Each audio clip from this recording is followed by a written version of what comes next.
સુરતમાં તમે જો પાન માવા કે ગુટખાની પિચકારી મારી તો દંડ ભરવા તૈયાર રહેજો। 9 મહિનામાં કોર્પોરેશને વસૂલ્યો ₹5,85,000નો દંડ।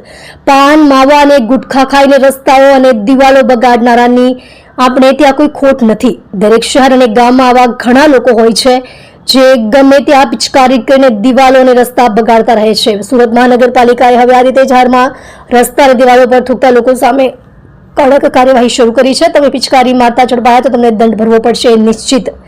સુરતમાં રસ્તા પર જાહેરમાં પાન માવા અને ગુટખાની પિચકારી મારતા લોકો સામે કોર્પોરેશને મોનિટરિંગ શરૂ કર્યું છે। સીસીટીવી કેમેરામાં પિચકારી મારતા જોવા મળેલા આવા લોકો સામે હવે દંડનીય કાર્યવાહી શરૂ કરી છે। સીસીટીવી કેમેરામાં જો તમે પિચકારી મારતા ઝડપાયા તો તમને દંડ ભરવો પડશે એ નિશ્ચિત છે।